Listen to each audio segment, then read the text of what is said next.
vous le savez, Facebook fait tout son possible pour essayer de nous museler, pour essayer de nous empêcher de dire le fond de nos pensées. Le commandant d'aide coloniale va être en direct dans un moment. Je le laisserai faire son live.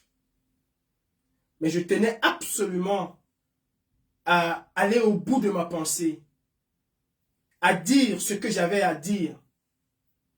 Et j'espère que vous en ferez l'âge de diffusion.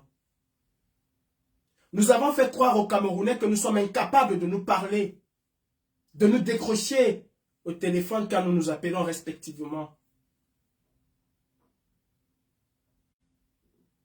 Samedi, dimanche passé, je faisais un live où je disais qu'il y a un combattant qui m'a appelé. Et de tous les combattants, j'étais très loin d'imaginer que celui-là pouvait m'appeler. Aujourd'hui, parce qu'il faut assainir ce combat, parce qu'il faut dire la vérité aux Camerounais, parce qu'il faut que nous resserrons les rangs, parce qu'il faut que nous menons le véritable combat de la libération du Cameroun. Je me permettrai de dire que samedi passé, Bertie Le Camit, oui, Bertie Le Camit, a pris son téléphone, m'a appelé parce qu'il avait besoin que je puisse l'entretenir et l'aider dans certaines choses qu'il était en train de faire. Nous avons eu un échange cordial, sans insulte. Nous nous sommes parlé. Je fus surpris de cet appel. Mais j'ai quand même pris la peine de décrocher. Voire même de le rappeler. Et nous avons dialogué. Oh, que j'aurais aimé voir que cela soit sur Facebook. Quand Villageoise du Quat a perdu son papa, bien avant de faire une publication, j'ai appelé Villageoise du Quat pour lui présenter au nom de la lutte et à mon nom personnel mes condoléances et nos condoléances. Elle n'a pas dit non, c'est Calibri. Je ne le prendrai pas au téléphone parce que c'est un traître, parce qu'il a vendu le combat. Je ne le prendrai pas au téléphone. Elle m'a pris au téléphone et nous avons échangé cordialement. Et elle a accepté mes condoléances. Quand Sandy de Boston a eu ses problèmes, je l'ai appelé pour lui dire mon indignation, pour lui dire un certain nombre de choses que je pensais par rapport à son problème. Elle s'est confiée à moi. Nous avons parlé, nous avons dialogué ce jour. Elle n'a pas dit non, c'est Calibri. Pourquoi il m'appelle? D'ailleurs, que c'est elle qui m'a encore appelé après. Elle n'a pas dit non, c'est Calibri. Pourquoi il m'appelle? Je ne vais pas décrocher, c'est un vendeur, il a vendu le combat. Nous avons parlé avec courtoisie. Bien que quelques jours après, sur Facebook, c'était comme si jamais de la vie nous ne pouvions parler. À qui profite le crime? Mes chers frères combattants, sur la toile, nous donnons l'impression aux Camerounais de nous détester comme jamais il n'est permis. Mais nous sommes capables de nous appeler et de dialoguer comme des vrais hommes. Pourquoi ne pas consacrer toute cette énergie contre Biabi Vondo Barthélemy et sa clique? Le général Wanto, après ce qui s'est passé à Genève, après son communiqué, pour beaucoup de Camerounais, c'était impossible que lui et moi nous parlons. Mais le 6 novembre, c'est le général Wanto qui me montrait au garé de véhicule. C'est avec lui que je prenais le chemin pour aller voir nos chers amis sardinards et leur expliquer ce qui est en train de se passer aujourd'hui. Bien que le même soir, c'est comme si on ne s'était jamais parlé. Pourtant, nous étions ensemble quelques heures, quelques minutes avant.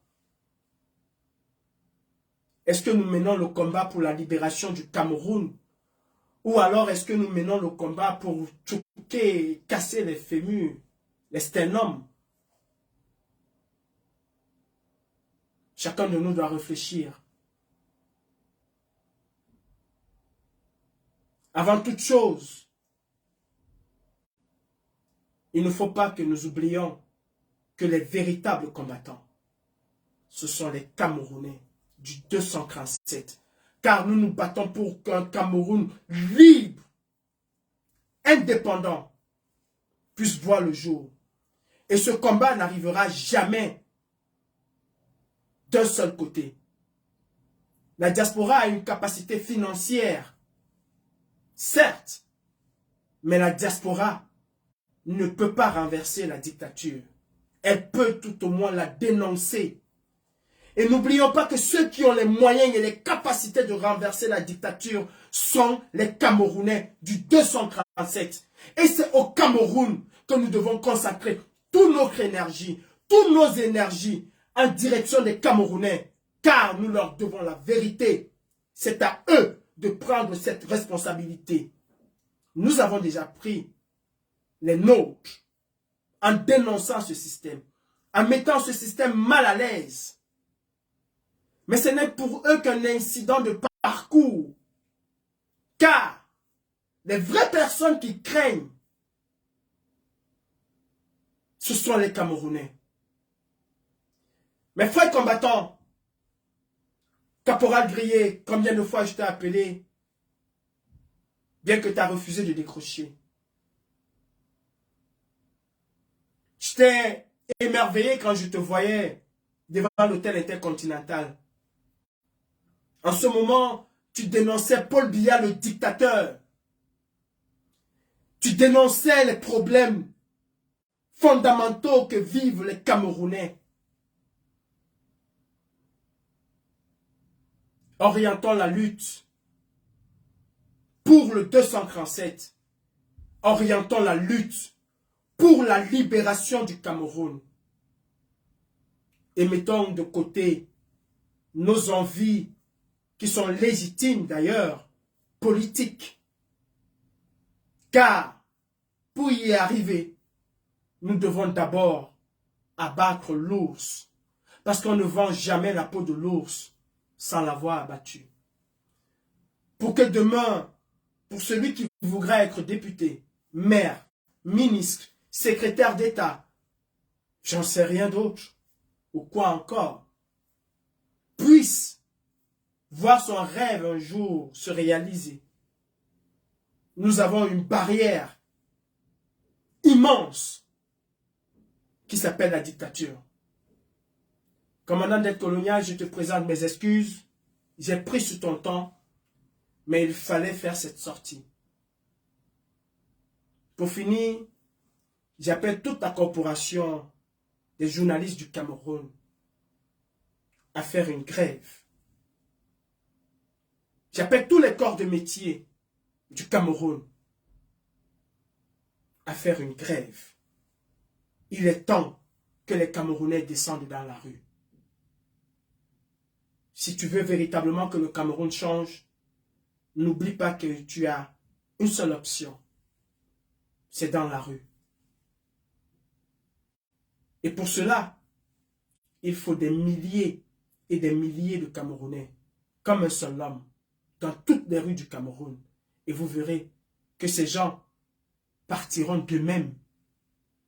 Parce que la meilleure façon de faire partir ces gens, c'est qu'ils prennent leur clic, leur claque, et qu'ils se cassent dans les secondes qui suivent. Ainsi, tous ensemble, nous allons reconstruire le Cameroun. Aux artistes musiciens, vous avez vu comment Jenny Gento est parti et vous voyez comment d'autres partent. Lady Ponce, Chantal Aïssi, Katino, Manibela, Avero Diez, Petit Pays, Bendeka. Que faites-vous véritablement pour le peuple? Que faites-vous véritablement pour le peuple? J'oubliais, si vous êtes incapable de vous battre pour vos propres droits, Il faut que nous soyons naïfs de croire que vous allez vous battre pour le peuple. Tout ce que vous faites, c'est de l'hypocrisie pour la plupart d'entre vous. Vous êtes la voix des sans-voix. Et prenez vos responsabilités. Car je vous assure que ça risquerait de chauffer pour vous. Camerounais, battons-nous comme un seul homme. Et laissons de côté la division. Laissons de côté le tribalisme. Laissons de côté tous les mots créés de toutes pièces par le gouvernement pour nous diviser, pour nous éloigner de la chose commune. Et comme le dit le professeur, le docteur Mono, Biakana, je ne peux pas continuer le reste au risque de l'écorcher. Mais nous devons nous battre. Et c'est au Cameroun.